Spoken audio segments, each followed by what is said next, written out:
Hi, my name is Kate. Welcome to my channel, and today I will be sharing to you a book review with spoiler of the Audible that I've listened to so many times. It's Megan Quinn's Not So Meet Cute. This is a standalone, although it's a part of a three-book series. This is 12 hours long audio. It's a duet narration. The main characters were Huxley and Lottie. The genre is romance, contemporary, rom-com. The tropes were fake dating, close proximity, and enemies to lover. There is a prologue where Lottie was being fired by her toxic best friend who does not want to increase her salary and was only using Lottie to be successful.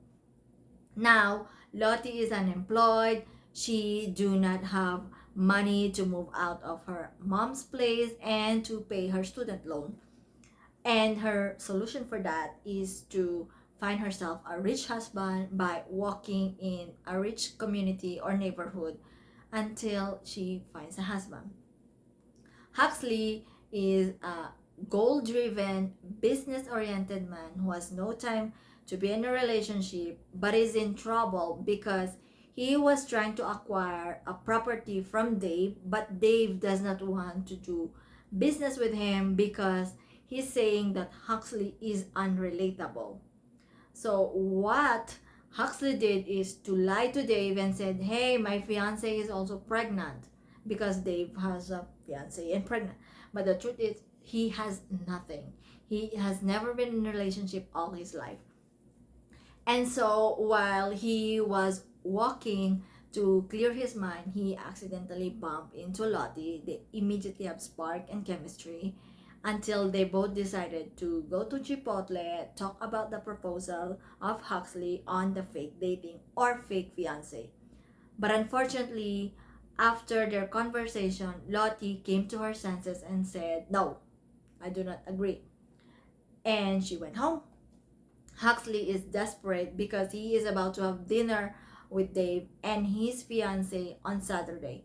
So he sent flowers, he went to Lottie's place and forced her to do the fake dating with him.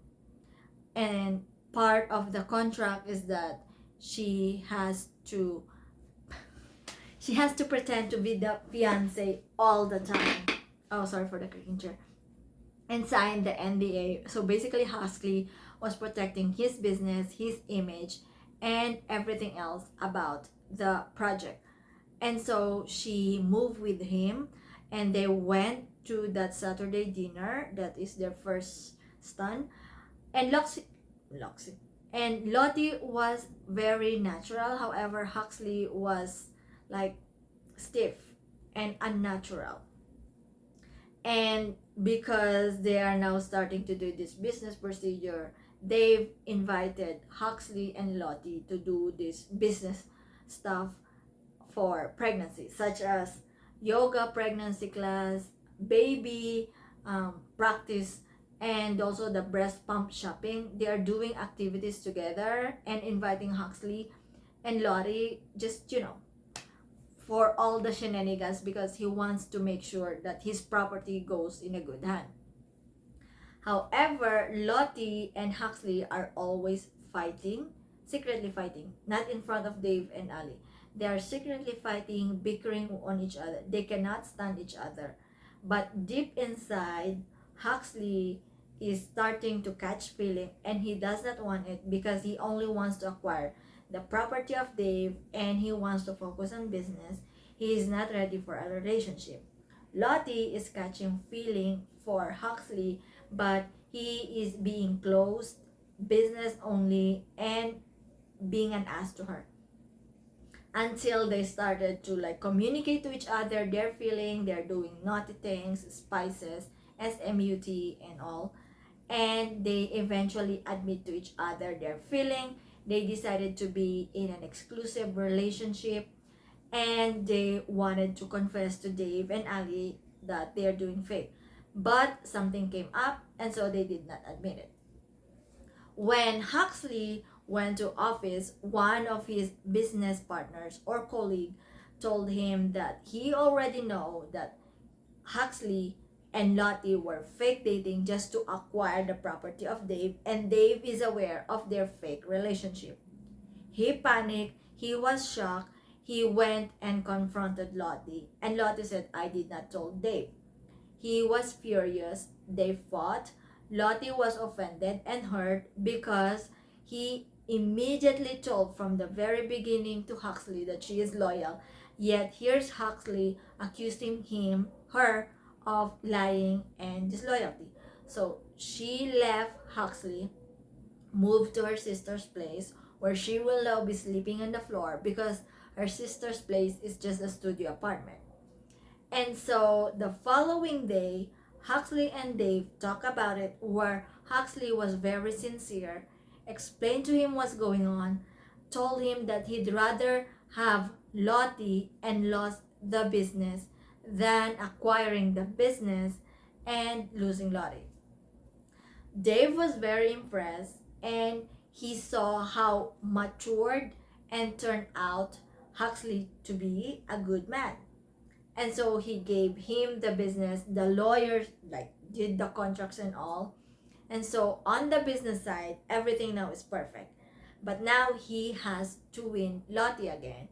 And so he did the grand gesture and invited her to go on a dinner.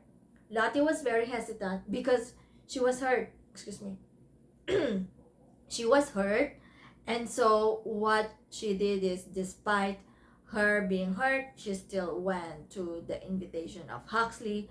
Huxley talked to her, explained, even gave her a contract again, which is very sweet. And then they went upstairs where he did the grand gesture, proposed to her. She said yes, and that's the end. On the epilogue, they went to the high school reunion. They met the toxic BFF who fired her from the prologue and showed her that she is getting married to Huxley. She got jealous, the BFF got jealous, and that's the end. Book review. First, the swoon moment. Oh my god, I swoon when they had their first yoga class and they have to pressure each other.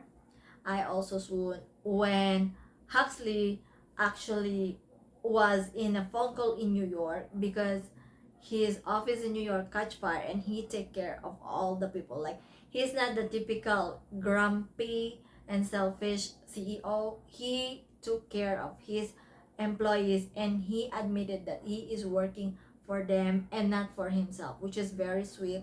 I actually swoon over that. I also swoon over the pricey, luxurious things that he gave to Lottie. I swoon how he went out of his way to call like the committee to look at her stepfather's garden and give her like him a special award. I also swoon like he is willing to lose everything but not Lottie. Like, I like the chemistry, the spark, the story, character development. I like JP and Breaker being very supportive to Huxley and wasn't judging Huxley for the things that he's done, despite it might cause them to lose their business. I also like how Huxley is doing everything for her to win her, but outside he is being all business. I also like Kelsey because she's very mature. She's giving advice to her older sister and is willing to like sacrifice the space in her studio apartment for her. I like the mother of Lottie because she's very sweet. She was very nice to Huxley. Dislike. In the beginning only, I honestly hated Lottie because she was ungrateful and just annoying to Huxley, but she matured and developed. And I also dislike how, like, why are they always on war when deep in, well, actually I think it's a part of the story, but I wasn't happy when like they are obviously in love but they're still bickering. But so my rating for this story is 5 because I love it so much. And the spice history, they did a lot of spice. They even do it while it's raining. They do it in every surface of the house. They did it in the shower. I remember on the shower, yeah, because too much. Let me find to you the spices. Hopefully I can find this. Okay, here are the spices chapter. 11, 14, 15, 16, 18, 20. The shower. Oh my god, I have to pick up my jaw from the floor from the shower scene. I recommend you to read this book. It's a rom-com, feel-good, spicy book. Good job to Megan Quinn. And thank you very much for subscribing, for the like, for watching. I'll see you again until the next video. Bye-bye.